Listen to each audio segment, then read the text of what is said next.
tunjukkan kasih setiamu. Kau menyediakan yang ku perlu. Kau setia, kau mulia, dulu, sekarang, dan selamanya. Kau tunjukkan kasih setiamu. Kau menyediakan yang ku perlu. Kau setia, kau mulia, Bapa, kau setia.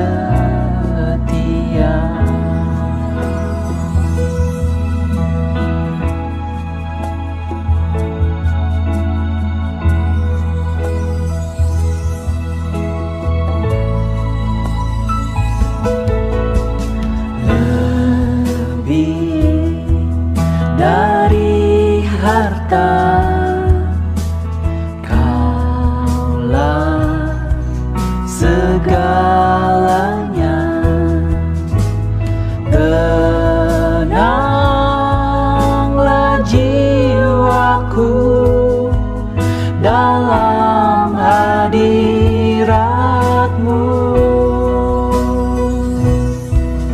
Kau tunjukkan kasih setiamu. Kau menyediakan yang ku perlu. Kau setia,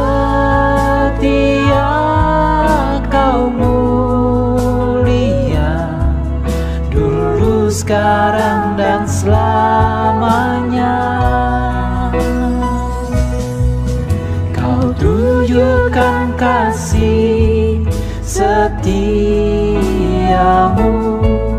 Kau menyediakan yang ku perlu. Kau setia, kau mulia, Bapa, kau setia.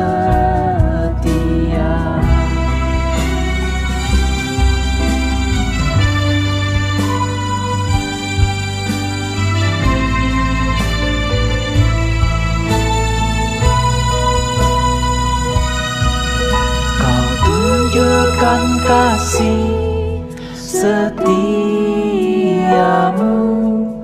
Kau menyediakan yang ku perlu.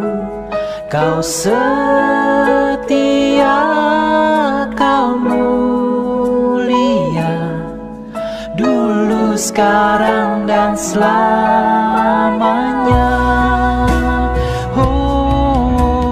Tunjukkan kasih setiamu. Kau menyediakan yang ku perlu. Kau setia, kau mulia, Bapa, kau setia. Kau setia, kau mulia, kau setia, kau mulia, kau setia, kau mulia, Bapa, kau setia.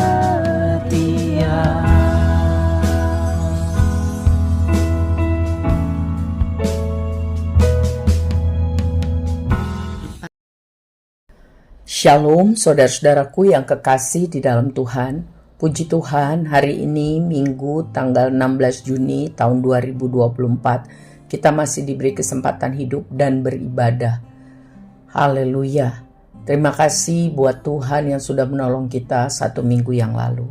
Selamat ulang tahun bagi saudara-saudariku yang diberkati Tuhan.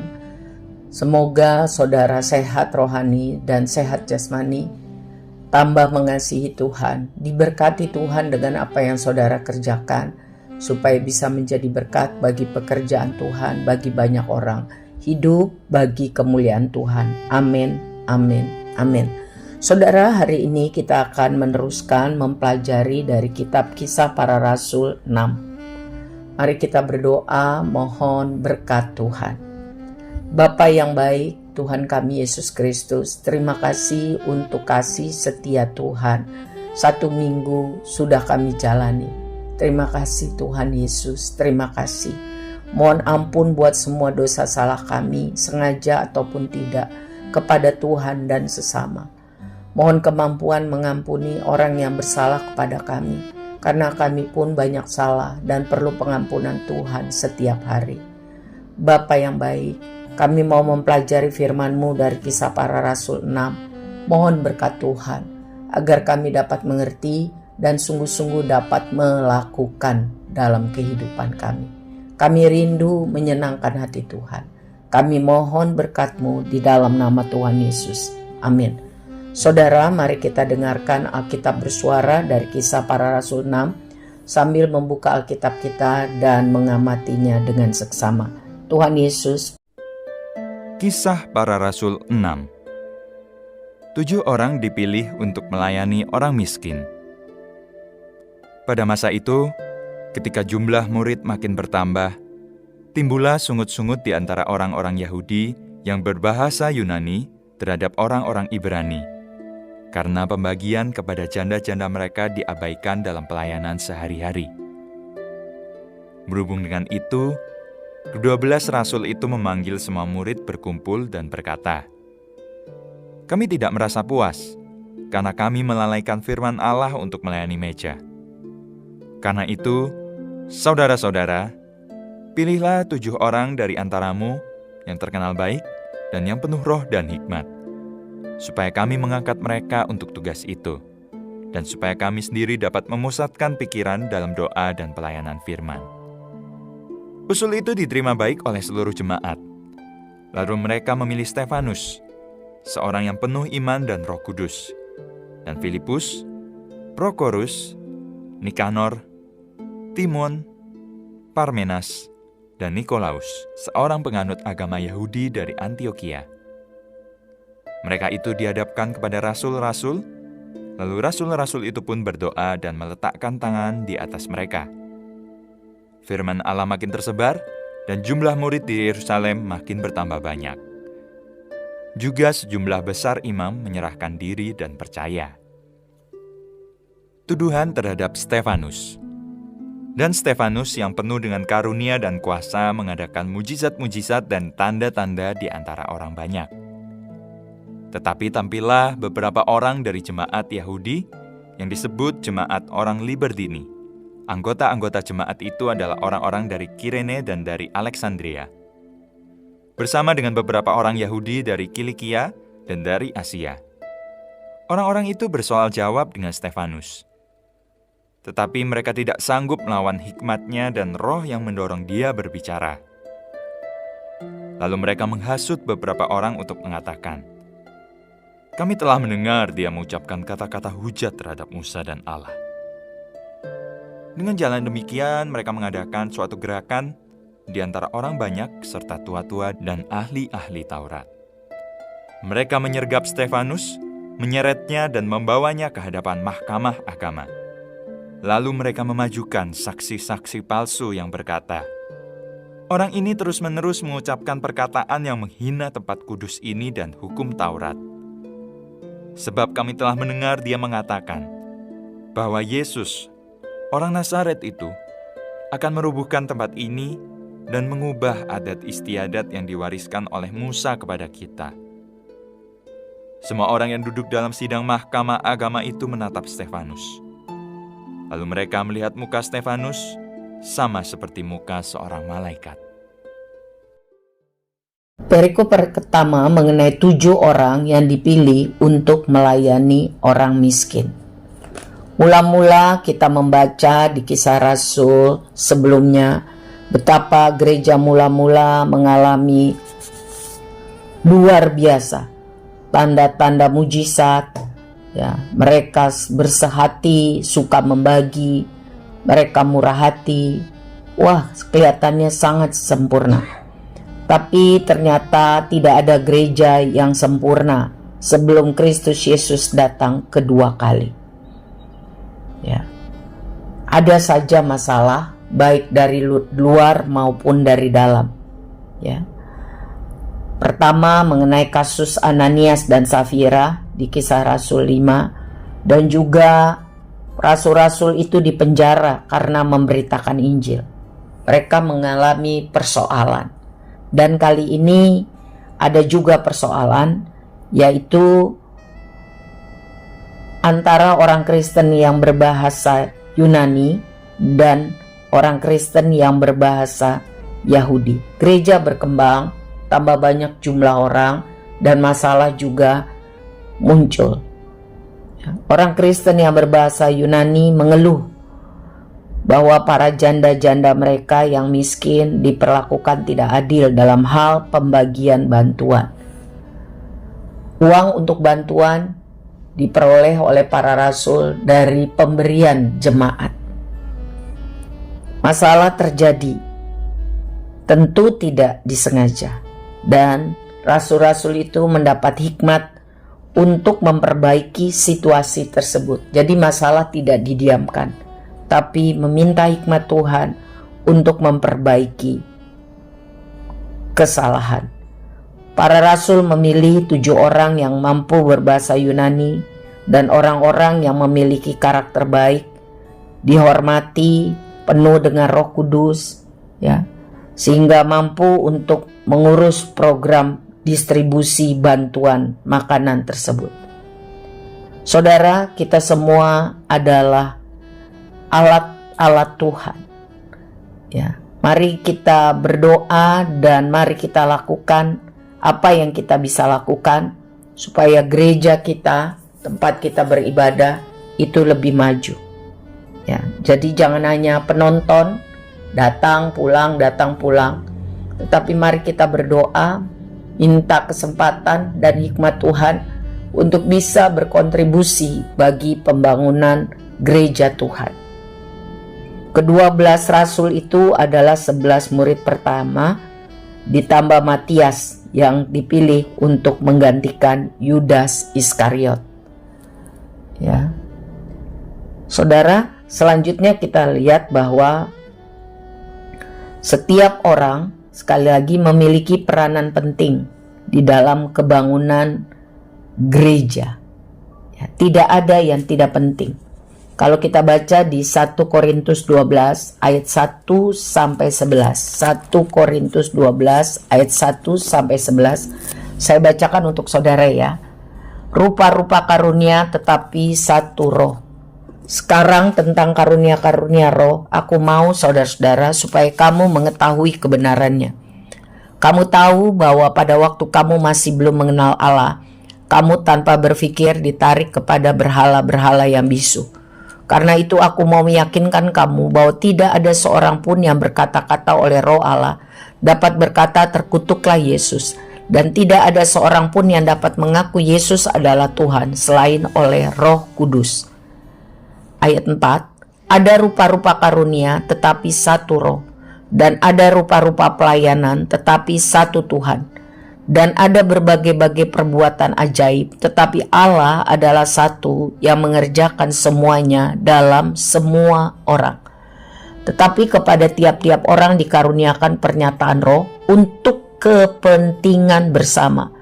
Sebab kepada yang seorang roh memberikan karunia untuk berkata-kata dengan hikmat, dan kepada yang lain roh yang sama memberikan karunia berkata-kata dengan pengetahuan, kepada yang seorang roh yang sama memberikan iman, dan kepada yang lain ia memberikan karunia untuk menyembuhkan, kepada yang seorang roh memberikan kuasa untuk mengadakan mujizat, dan kepada yang lain ia memberikan karunia untuk bernubuat, dan kepada yang lain ia memberikan karunia untuk membedakan bermacam-macam roh, kepada yang seorang ia memberikan karunia untuk berkata-kata dengan bahasa roh, dan kepada yang lain ia memberikan karunia untuk menafsirkan bahasa roh itu.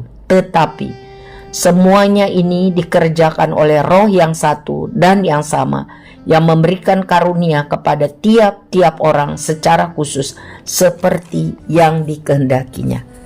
Jadi dari pembacaan 1 Korintus 12 ayat 1 sampai 11 kita tahu bahwa karunia-karunia roh diberikan kepada tiap orang oleh Roh Kudus. Tentu tiap orang yang percaya kepada Yesus Kristus sebagai Tuhan dan Juru Selamat dan sungguh-sungguh rindu mau untuk hidup taat melakukan kehendak Tuhan. Roh Kudus memberi kemampuan-kemampuan khusus yang harus digunakan sekali lagi untuk melayani kebutuhan bersama dari orang-orang percaya, melayani kebutuhan gereja.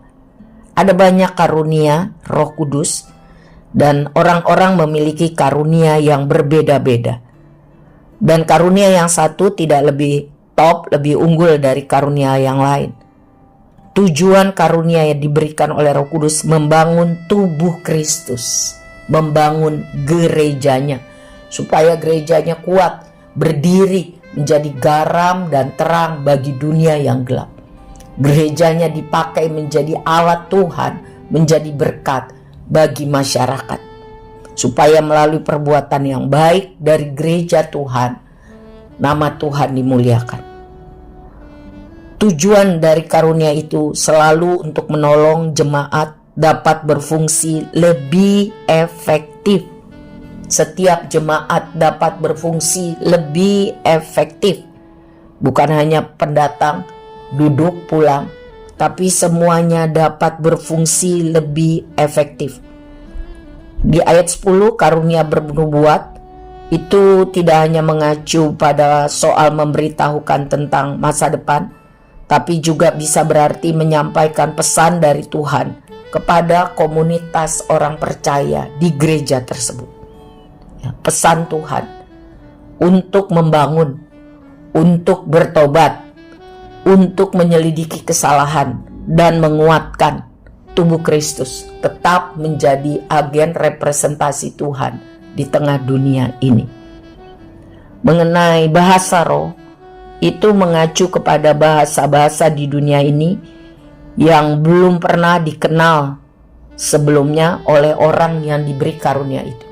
Jadi dia dimampukan untuk mengatakan bahasa-bahasa yang belum pernah ia pelajari. Gunanya untuk membangun dirinya sendiri. Dan kalau diterjemahkan, itu akan berguna untuk jemaat yang mendengar. Bahasa yang baru itu juga selain bahasa dunia yang belum pernah dipelajari, juga diartikan sebagai bahasa ekstase atau bahasa sorgawi, ya, bahasa para malaikat, ya. Sekali lagi untuk membangun roh iman orang tersebut, dia dapat berbahasa langsung dengan Tuhan melalui rohnya yang dipimpin oleh Roh Kudus. Ada banyak hal kesaksian mengenai hal itu. Saya sendiri mengalaminya dengan luar biasa, ya. Tapi itu pemberian Roh Kudus bagi setiap orang sesuai dengan apa yang dipercayakannya. Dan mengenai penggunaan karunia itu berbahasa roh, diperlukan panduan yang tepat agar tidak meleset. Ya. Jadi sesudah orang diberi karunia berbahasa roh, dia harus sungguh-sungguh minta karunia untuk mengartikan bahasa roh, supaya itu tidak hanya berguna buat dirinya, tetapi buat gereja Tuhan, buat jemaat Tuhan. Roh Kuduslah yang memutuskan karunia apa yang akan dipercayakan kepada setiap orang percaya yang sungguh-sungguh mau, rindu untuk hidup taat dan maksimal bagi Tuhan. Jadi kita semua bertanggung jawab untuk menggunakan karunia-karunia yang Roh Kudus percayakan kepada kita demi kemuliaan Tuhan, bukan untuk mendapat pujian, kehormatan, karena itu pemberian Tuhan, ya. Bila dipakai dengan benar dan tepat, karunia roh itu akan menjadi berkat buat jemaat dan banyak orang yang mendengarkannya. Ya. Tetapi tidak ada gunanya karunia Roh Kudus itu kalau kita tidak hidup dengan kasih kepada Tuhan dan sesama. Ya, itu hanya casing saja. Motif tertinggi dalam hidup kita adalah mengasihi Tuhan dan mengasihi sesama kita, terutama orang percaya, supaya nama Tuhan dipermuliakan. Jadi 1 Korintus 12 ini ditulis oleh Rasul Paulus dengan ilham Roh. Paulus membandingkan di ayat 12 tubuh Kristus itu atau gereja Tuhan itu sebagai tubuh manusia. Setiap bagian punya fungsi yang khusus. Ya. Walaupun bagian-bagian itu berbeda, tetapi ada satu tujuan, yaitu supaya tubuh itu sehat. Ya. Masing-masing bagian harus bekerja sama. Jadi harus dihindari dua kesalahan, ya. Satu, merasa sombong, hebat dengan karunia yang dipercayakan Roh Kudus, karena itu pemberian kepercayaan Tuhan, bukan karena kehebatan. Dan yang kedua, berpikir bahwa kita tidak punya sesuatu yang dapat diberikan atau menjadi kontribusi bagi gereja Tuhan. Tidak. Sebaliknya, semua kita orang percaya memiliki karunia yang dipercayakan untuk pembangunan gereja Tuhan, untuk dapat memberitakan Injil bagi banyak orang, supaya kabar Injil, kabar baik tentang keselamatan itu semakin cepat, semakin maksimal dapat diwujudkan. Amin. Saudara-saudara, lihat ayat 3, saya bacakan ayat 3. Karena itu saudara-saudara, pilihlah 7 orang dari antaramu yang terkenal baik dan yang penuh roh dan hikmat, supaya kami mengangkat mereka untuk tugas itu, pendistribusian bantuan. Ya. Jadi mari perhatikan persyaratan yang harus dipenuhi oleh orang-orang yang memikul tanggung jawab, ya, di dalam gereja. Harus orang-orang yang dewasa rohani, orang-orang yang bijaksana. Ya, jadi kalau kita diberi kepercayaan untuk menjadi pelayan Tuhan, itu anugerah.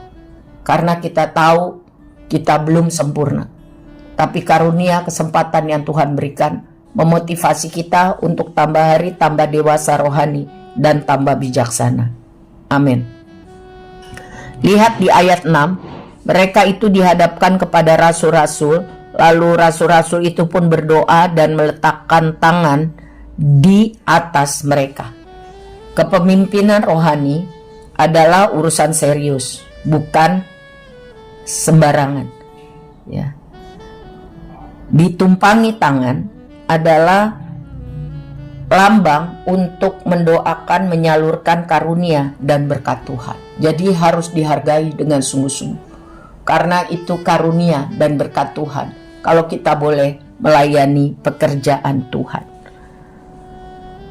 Selanjutnya mengenai Stefanus, salah satu dari 7 orang yang terpilih, orang yang penuh iman dan Roh Kudus. Ya. Firman Tuhan tersebar, ya, semakin hari semakin luas. Karena gereja Tuhan masing-masing bekerja berfungsi maksimal.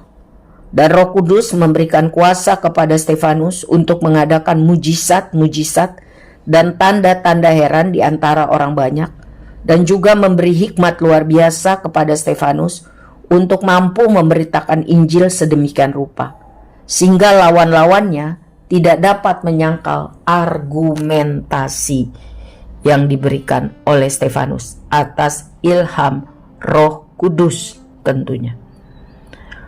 Siapa lawan Stefanus? Di ayat 9 dikatakan, beberapa orang dari jemaat Yahudi yang disebut jemaat orang Libertini. Anggota-anggota jemaat itu adalah orang-orang dari Kirene dan dari Alexandria, bersama dengan beberapa orang Yahudi dari Kilikia dan dari Asia. Ya. Orang-orang ini tidak dapat mengalahkan argumentasi Stefanus mengenai Kristus yang mati, bangkit. Dia adalah juru selamat dan Tuhan. Karena tidak dapat mengalahkan argumentasi Stefanus itu, mereka berdusta supaya Stefanus ditangkap dan diadili di hadapan Mahkamah Agung Yahudi. Orang-orang Saduki adalah kelompok yang sangat berpengaruh di mahkamah agama, dan orang Saduki hanya mempercayai kitab Musa, Kejadian, Keluaran, Imamat, Bilangan, Ulangan. Ya. Orang-orang jemaat Libertini ini mengucapkan fitnah bahwa Stefanus menghina tulisan-tulisan Musa.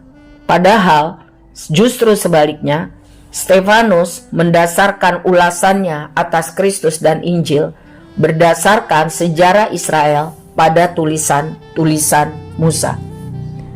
Jemaat Libertini adalah sekelompok budak Yahudi yang telah dibebaskan oleh pemerintahan Romawi, dan mereka mendirikan rumah ibadah atau sinagog mereka sendiri di Yerusalem. Celahnya adalah mereka iri hati. Ketika Stefanus dibawa menghadap mahkamah agama, tuduhannya persis seperti yang dituduhkan, difitnahkan kepada Tuhan Yesus. Saudara bisa baca di dalam Matius 26 ayat 59 sampai 61. Tuduhan palsu bahwa Stefanus ingin mengubah tradisi ajaran Musa, sehingga membuat orang Saduki yang menguasai mahkamah agama marah sekali, sebab mereka hanya percaya kepada hukum Musa. Saudara-saudaraku yang kekasih, pelajaran apa yang kita bisa dapat dari kisah para rasul 6 ini? Yang pertama, semakin Injil disebarluaskan, semakin banyak orang menjadi percaya. Dan semua orang anggota gereja, baik yang kecil sampai yang paling senior sekalipun, harus ikut serta memberitakan Injil dengan menggunakan karunia-karunia yang diberikan Tuhan. Mari beritakan Injil sampai Tuhan datang. Dengan segala cara, minta hikmat dari Roh Kudus agar mempunyai kuasa untuk menjadi saksi Kristus. Yang kedua, semakin Injil disebarluaskan, tentu akan semakin banyak persoalan. Bab iblis tidak suka orang bertobat dan diselamatkan. Iblis datang untuk mencuri, membunuh, dan membinasakan. Ia bisa memakai siapa saja yang membuka celah. Kemarin kita belajar minggu lalu tentang Ananias Safira yang membuka celah dengan cinta akan uang dan berbohong. Hari ini kita mendengar bahwa iblis memakai orang Libertini karena iri, celahnya iri hati. Karena tidak dapat memenangkan argumentasi, mereka memfitnah. Iri hati, dengki, benci, celah yang besar untuk iblis ambil untung. Sebab itu jangan buka celah untuk iblis. Mari berjaga-jaga dan berdoa supaya kita tetap bisa hidup benar di hadapan Tuhan. Ya. Yang ketiga, kita lihat bahwa setiap persoalan harus dihadapi dengan hikmat Tuhan, sehingga persoalan dapat diselesaikan dengan baik dan benar. Ya. Karena di dunia ini selalu ada persoalan. Bahkan pengikut Yesus harus siap memikul salib demi kemuliaan nama Tuhan. Artinya siap menghadapi persoalan. Dunia ini adalah tempat persoalan.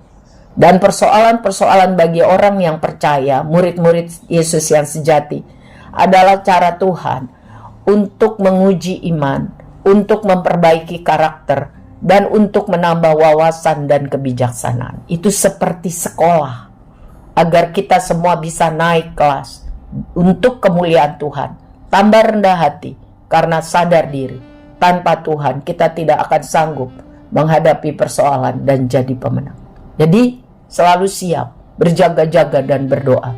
Karena dunia ini penuh dengan persoalan-persoalan. Ada nanti waktunya kelak. Di sorga tidak ada lagi persoalan. yang ada hanya sukacita dan memuji Tuhan. Tetapi sebelum kita sampai di sorga, kita masih di dunia, kita harus selalu siap, berjaga-jaga dan berdoa, supaya kita tidak menjadi lemah dan putus asa. Selanjutnya kita juga diajar untuk memperhatikan kebutuhan janda-janda miskin. Ya, mari kita memberi apa yang kita bisa untuk pekerjaan Tuhan. Mari kita berkontribusi untuk melayani pekerjaan Tuhan. Dan kalau kita sudah terpilih untuk melayani Tuhan, hargailah dengan hidup sungguh-sungguh dipenuhi Roh Kudus, dipimpin Roh Kudus, dan berhikmat. Jaga nama baik supaya Tuhan dipermuliakan dan bukan dipermalukan. Demikianlah yang dapat saya tangkap, semoga memberkati. Mari kita berdoa. Mohon berkat Tuhan. Roh Kudus akan menjelaskan lebih dalam, lebih luas, sesuai dengan keadaan yang kita hadapi. Sebab Tuhan bisa memberi jawaban. Karena firman Tuhan itu hidup. Buat saudara, melalui pembacaan firman ini adalah A, tetapi mungkin bagi yang lain adalah B. Ya. Dan yang terakhir, minta karunia Tuhan agar kita lebih efektif. Jangan sombong, itu karunia. Lakukan yang terbaik untuk berguna bagi banyak orang demi kemuliaan Tuhan.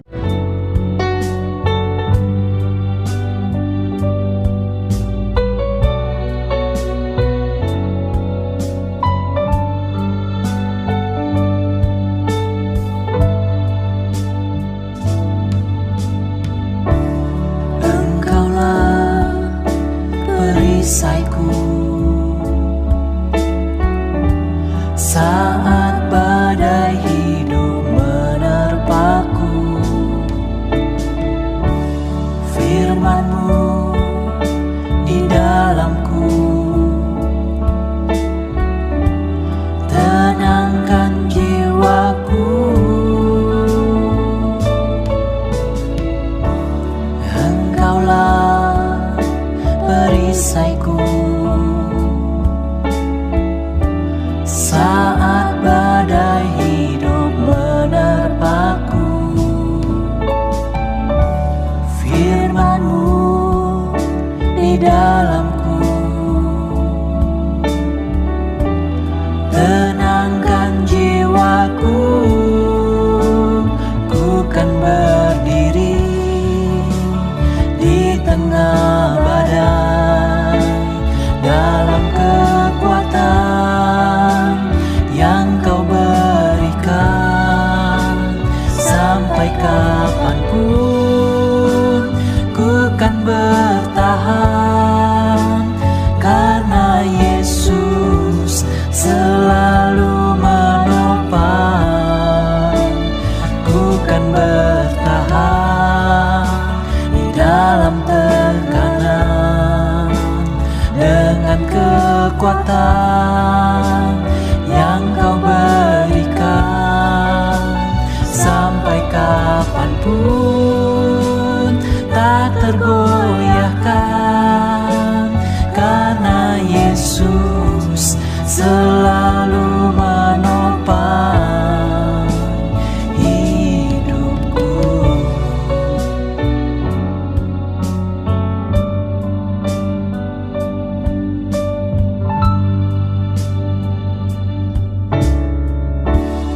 Engkaulah perisaiku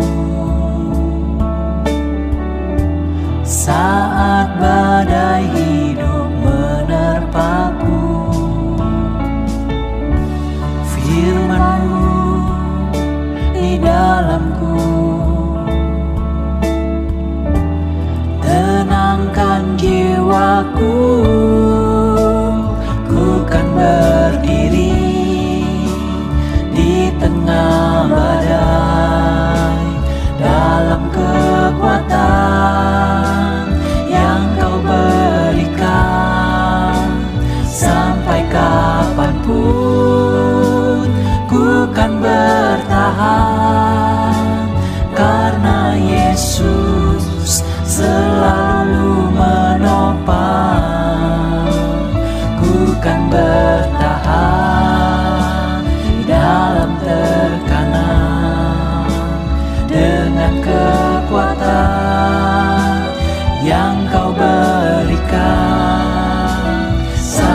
kapanpun tak tergoyahkan, karena Yesus selalu menopang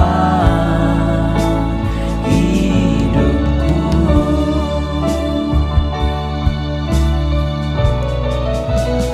Ku kan berdiri di tengah badai dalam kekuatan yang Kau berikan. Sampai kapanpun ku kan bertahan, karena Yesus selalu menopang. Ku kan bertahan di dalam tekanan dengan kekuatan yang Kau berikan. Sampai kapanpun tak tergoyahkan, karena Yesus selalu menopang hidupku. Sampai kapanpun tak tergoyahkan, karena Yesus selalu menopang hidupku. Mari kita berdoa. Terima kasih Tuhan Yesus, kami dapat mempelajari firman Tuhan dari Kisah Para Rasul 6 dan 1 Korintus 12. Roh Kudus terus mengajari kami supaya kami ingat dan dapat mempraktekkan. Pimpin kami, penuhi kami dengan Roh-Mu, supaya kami berhikmat dan bijaksana menjalani hidup kami minggu depan ini. Kuasai pikiran, perasaan, roh, jiwa, tubuh kami ya Tuhan. Kami ingin hidup memuliakan Tuhan, berguna bagi banyak orang, berguna bagi gereja Tuhan.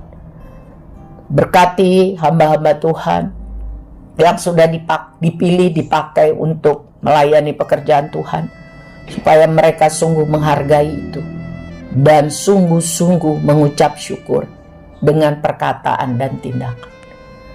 Tuhan Yesus, kami mau menjadi pelaku firman. Teruslah berkata-kata, berbicara di dalam batin kami masing-masing. Kami tidak mau hanya bicara atau mendengar, tapi kami mau jadi pelaku firman. Engkau juga tahu masalah-masalah kami menyerahkannya di bawah kaki-Mu dan berseru dengan percaya, Tuhan Yesus, tolong kami. Biar mujizat terjadi dan kami akan bersaksi nama Tuhan dimuliakan. Kami menyerahkan hidup kami sepanjang minggu yang akan datang di dalam tangan kasih setia Tuhan. Berkati anak sekolah minggu yang akan mengadakan hari nasional sekolah minggu dan berjalan-jalan ke Bogor. Mereka mengenal Tuhan dan mengasihi, bersahabat dengan Tuhan semenjak kecil. Berkati anak remaja dan pemuda, biar mereka sungguh-sungguh cinta Tuhan, agar masa depan mereka sungguh ada dan harapan mereka di dalam Tuhan tidak akan sia-sia. Berkati para wanita dan pria dewasa, bahkan yang paling senior di antara kami, supaya sungguh-sungguh bisa menjadi teladan hidup benar, jadi berkat bagi kemuliaan Tuhan. Sempurnakan doa ini. Kami terima berkat Tuhan. Angkatlah tangan saudara dan terima berkat Tuhan dengan iman percaya kepada Yesus Kristus. Kasih Allah Bapa yang kekal, yang sempurna bagi kita. Doa dan cinta kasih Tuhan Yesus bagi kita. Persekutuan yang intim dengan Allah Roh Kudus membuat kita tambah hidup di dalam kebenaran dan kekudusan. Setiap hari dipimpin oleh Roh Kudus sehingga tambah hari tambah berhikmat, tambah bijaksana, dan dapat menghasilkan buah roh sesuai dengan pertobatan. Nama Tuhan dipermuliakan. Di dalam nama Bapa, Anak, dan Roh Kudus, mari kita katakan amin. Tuhan Yesus berkati saudara. Haleluya.